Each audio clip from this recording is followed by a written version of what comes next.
Well, yes, I'll just explain what I do. Maybe because I work, I'm interested of the famous French officer who was famous to the Algerian war, and before, no, after they expand the French theory, say doctrine de guerre révolutionnaire, what they call, in all the world, in the fact. I'm in this, and today I just I just want make a simple question. Like a naive question. I mean, why the commandos, the special force, in a lot of country, they make a coup. They participate, they're really indisciplined. The question is the indiscipline of this sort of military soldiers. And they, a lot of time too, they make or they organize a right organization, a political right organization. So maybe it's naive why the military is from the right. But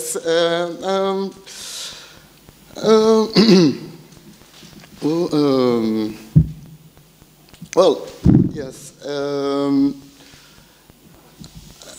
After, if I have the word in English I propose two answers, but it's more answer. But today just two. One is just the doctrine, the French doctrine. It's like a totalitarian system, political totalitarian system, and two, the commandos.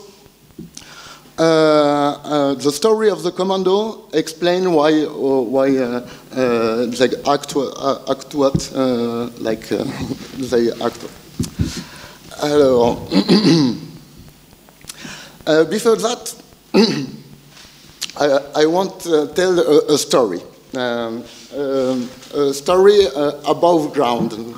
It's just a situation, no? It's an officer is called to declare civil justice, who called to declare an officer. Sorry, because he's suspect to do a crime of torture and assassination. And what's happened? It's the colleague of this officer make they say if they want Tu veux que je parle en français? Ah oui, d'accord. Bon, bah très bien. Bon, je sais pas, moi j'étais lancé. Hein. Oh, bah très bien. Si tu préfères en espagnol, c'est mieux parce que pour l'email, c'est déjà en français. C'est comme tu veux, hein, mais je pense que l'espagnol est compréhensible par la plupart, pour ne pas dire presque tout le monde. Bueno. Ok.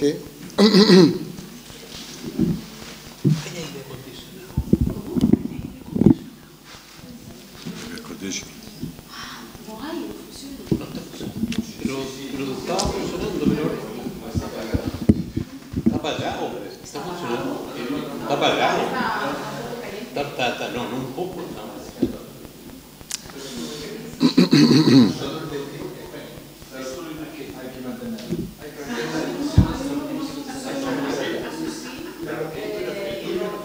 El de aquí. allá. Bueno.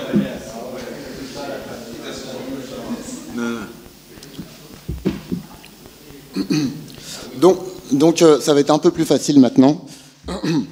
En fait, ce que je vous disais, j'allais vous raconter, enfin, j'avais commencé à vous raconter pour ceux qui avaient Ah, mince.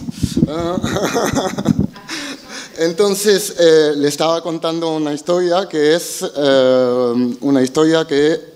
un oficial que está llamado por la justicia civil y en vez de presentarse se queda adentro del cuartel y los colegas, dicen, bueno, si le quieren venir a buscar, que vengan a buscarlo.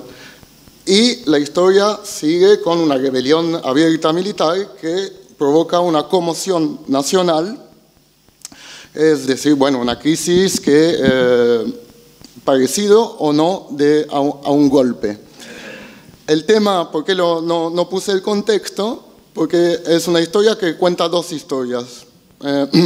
Una la saco tal cual, viene de un libro que está escrito por una novela, que está escrito por Jean Lartegui, que va contando los hechos, noveliza los hechos del 58, que termina por el golpe o el cambio de república en Francia. Y lo otro, exactamente el mismo guión de un oficial buscado por tortura y que termina por una crisis mayor, es el 87, abril del 87 en Argentina, que es los Carapintadas, que se llamaron en ese momento después. Entonces, bueno, eso no sé si aporta, pero eso, un poco quería viajar entre esos dos lugares, Argentina y Francia, y darle un poco de explicaciones, porque en los dos casos tenemos paracaidistas que son entrenados a fuerzas especiales, que van a actuar ellos y no otros, ¿no? Siendo que la doctrina de guerra revolucionaria abarca mucho más que esos solo grupos específicos de militares, ¿no? Entonces, por eso la pregunta, ¿no? Pero primero habría que empezar un poco para explicar brevemente esa famosa doctrina y también por qué le digo que conlleva una especie de totalitarismo. Voy a ser muy breve sobre ese tema, solo recordando que el Lacherois, el coronel Lacherois, quien es considerado como el oficial que un poco padre de la doctrina francesa, va haciendo un guión de la guerra revolucionaria en 5 fases. La presenta como en 5 fases y va explicando que cuando empieza una fase, después hay la segunda, después hay la tercera. Es imposible que nos sigue hasta la quinta. Ese Lacherois, difunde esa teoría un poco en todos los ámbitos militares y civiles. Es consejero del ministro de Defensa en Francia a partir del 56. Pero nosotros vamos a guardar la conferencia del 57, que es interesante porque es en la Sorbonne. Entonces entra la doctrina de guerra revolucionaria dentro de los savoirs français, ¿no? Parce que c'est la Sorbonne, ¿no? Donc, a lo que iba a esa cuestión de fases que se tienen que llegar a la quinta, ¿no? Que la quinta, o sea, con dos cosas. La primera es una situación absolutamente normal en un Estado, digamos, liberal democrático, Cuando otros autores toman ejemplo, dicen cuando hay actividad sindical, cuando hay actividad política, no específica cuál, pero podemos entender cuáles, entonces solo los especialistas, Lacherois dice, les services spécialisés, solo les services spécialisés se dan cuenta que empezó la fase 1. ¿Sí?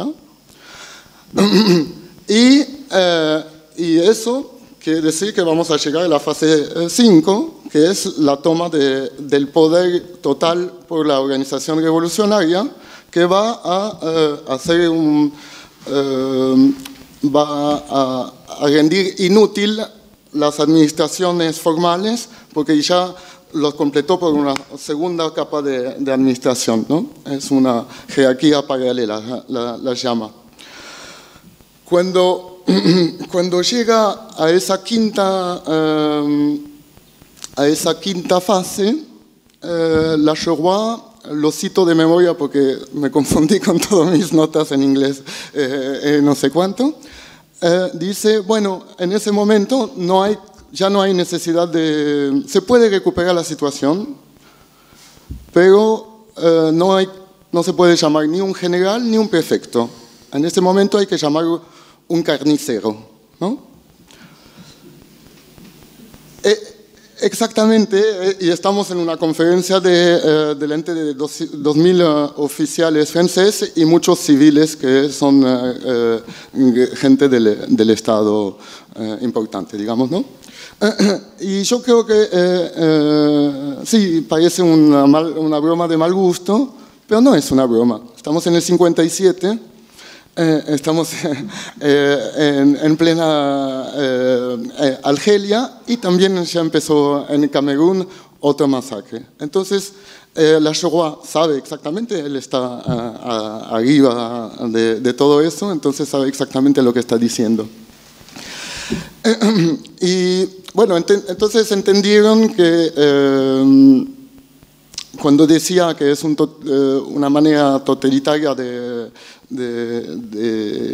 o sea, incluye, por sí, la doctrina incluye una deriva totalitaria porque, o sea, la contiene, porque si la fase 1 es una situación normal, entonces ellos están habilitados a intervenir ya, e incluso van a justificarlo de manera, digamos, humanitaria, porque, claro, si no queremos llegar a la quinta fase, pues mejor matamos mucho menos gente en la primera, ¿no?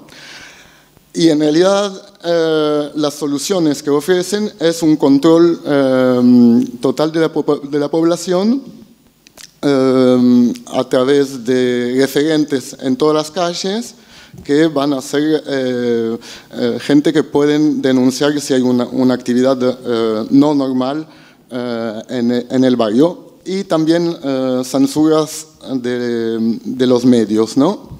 Que eso es directamente Lacherois que se ocupaba de eso. Bueno. Entonces, bueno, me parece que con eso se entiende que quien esté influenciado por esa doctrina necesariamente va a la derecha, ¿no? No estamos hablando de una doctrina muy progresista. Ahora, la segunda explicación que yo daba era sobre la historia de los comandos.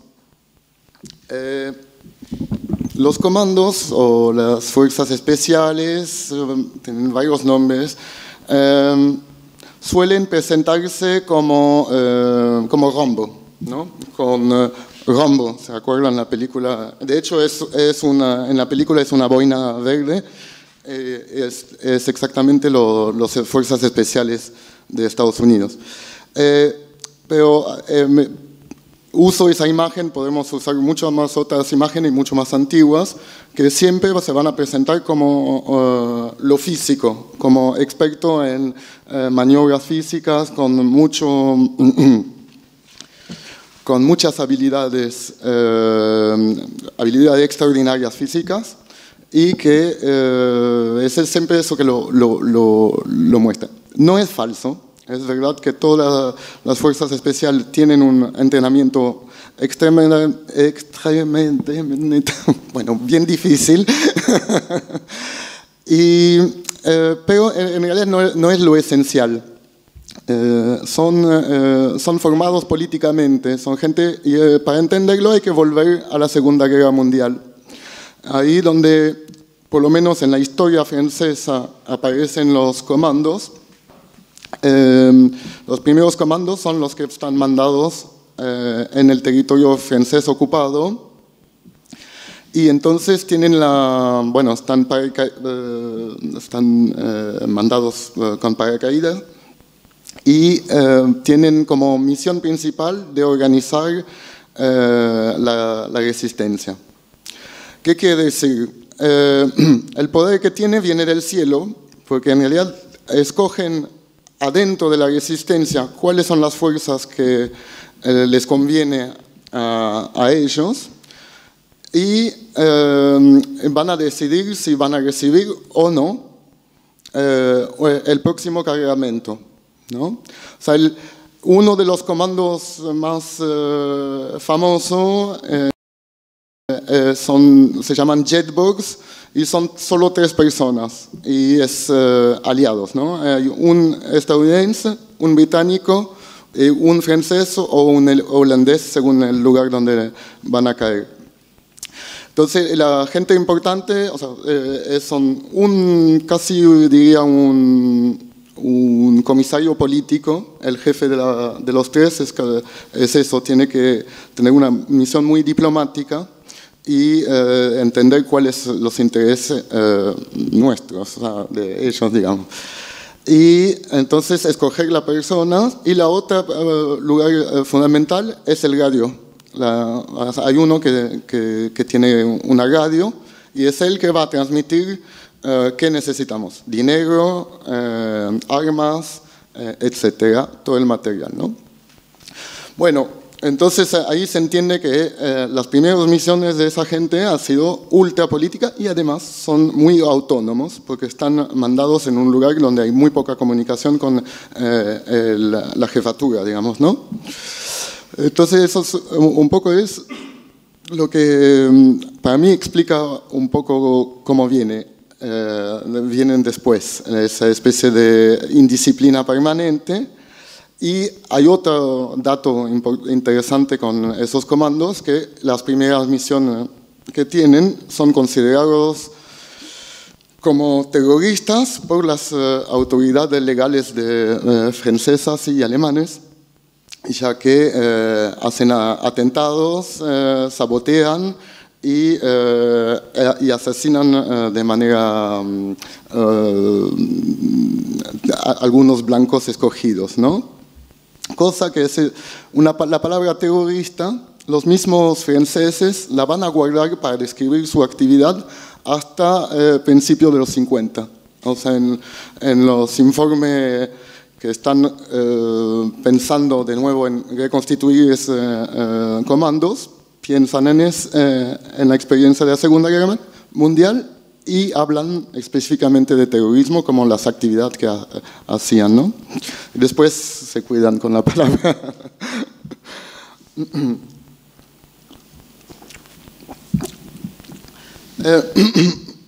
Bueno, ahora me parece que, bueno, presenté 2 cosas que parecen muy separadas unas de la otra. En realidad, no tanto. Si, por ejemplo, si bien Lacherois es el único, él no ha sido parte de comandos, hacía parte de unidad colonial. Él específicamente, cuando habla de unidad de combate, describe comandos, y sobre todo todos la camada, la generación de oficiales que van a aplicar la doctrina de guerra revolucionaria, provienen de comandos. O sea, casi todos, tanto los que aplican que algunos que escriben después. Entonces, eso es lo que a mí me parece que hay un ligazón que está poco y nada visto y que me parecía que había que verlo así. Y según yo, entendemos más por qué los comandos argentinos se identificaron tantos a los paracaidistas franceses, ¿no? Y ahí es muy claro, ¿no? O sea, Aldo Rico, el líder de los Carapintadas, del que les hablaba al principio, él bueno, hace parte de los primeros comandos. Es una formación que entra en Argentina en el 68, o sea, se vuelve un poco trascendente en el 68 bajo el liderazgo de Mohamed Ali Zaineldin. Y Aldo Rico es uno de sus primeros alumnos, es decir, todos los Carapintadas 20 años después están ahí. Y Aldo Rico va a integrar el batallón, el comando 6, uno de los dos comandos que entran en guerra en Malvinas, ¿no? Entonces, con ese recorrido, y es él que arma una sublevación. Entonces me parecía que había como un parecido con los franceses, que se sublevan, y cuando veo que Aldo Rico, cita a los personajes de Lartegui que les hablaba al principio, se entiende muy bien que lo tienen muy presente, ¿no? Y lo dice, sí, la verdad es que nos parecemos mucho, sobre todo por la manera, con los personajes de Lartegui, sobre la manera de entender la política como un campo cultural también, ¿no? Aldo Rico, como toda la doctrina de guerra revolucionaria, tiene mucho énfasis sobre la cultura, ¿no? El control de las mentes es fundamental.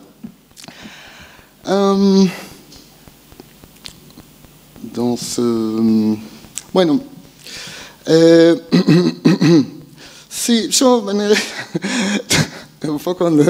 tampoco tengo conclusión, no tenía introducción, tampoco tengo conclusión, sino que sí quería como igual volver a esa historia que les contaba del mismo Lartegui, que les contaba al principio, que tenemos el oficial que les decía que se refugia en un cuartel y que lo protegen los demás. En la novela de Lartegui se llama Boisferrat, ¿no? Es el capitán Boisferrat. Este personaje está principalmente inspirado de el comandante, de Polo Sarès. Polo Sarès es un personaje muy famoso en Francia desde el principio de los años 2000, porque es el único que reconoció, reivindicó la tortura y los asesinatos que cometieron de manera sistemática en Argelia. Entonces es muy famoso, controvertido, como se dice en los medios. Y entonces, Polo Sarès se lo conoce únicamente por la tortura en Argelia. En realidad ha sido miembro de los Jagdbugs. Primero tiene una formación universitaria, tiene una licencia de letra. Después, durante la Segunda Guerra Mundial, integra los Jagdbugs, que es lo más elitista de los comandos. Después está en la formación de los primeros comandos de acción francés, que es el 11e Choc, que es el brazo armado, digamos, de los servicios secretos franceses. Bueno, después está en Argelia, donde sabemos, lo más conocido. Después está mandado como instructor en Estados Unidos, en Fort Benning, donde se forman los Rangers. El primer asesor de los comandos argentinos es un Ranger, ¿no? Y también en Fort Bragg, que son exactamente las fuerzas especiales ahí. me parecía que había el recorrido, es eso de... y bueno, y termina su carrera de militar en Brasilia, como asesor también militar en Brasilia, donde de vez en cuando va a dar cursos en Manaus, que él describe el campo de Manaus como una réplica de Fort Bragg, ¿no? Entonces estamos siempre un poco en las mismas cosas. Y solo para terminar sobre esa idea de transferencias, que ahí tenemos un caso muy claro de alguien que transfiere un savoir-faire. Me interesa que el interés que tienen sobre Osares, ¿no? En realidad estamos hablando, desde el principio estamos hablando de una doctrina, entre comillas, muy simple. Son 5 puntos y 4 respuestas. En una tarde la tenemos todo clara, ¿no? Incluso pongamos que hay un poco de problemas pero en una semana todo el mundo entiende de cómo se hace, cuál es la doctrina. Entonces, ¿cuál es el valor agregado? ¿Dónde está el valor agregado? Está en la experiencia, ¿no? No es la doctrina de por sí, eso se adapta en todo el mundo, es muy fácil y no necesitas un instructor. En cambio, es toda la experiencia que acumuló Osares en ese caso, pero estoy hablando de una cosa mucho más amplia, de instructores, de cuadernos que los franceses llaman retex, retour d'expérience, que son mucha literatura que son aplicaciones. Y van formando un corpus que se va agrandando cada año, hasta muy recientemente, que permite a los próximos oficiales tener la aplicación la más adecuada al terreno donde se está desarrollando. Gracias.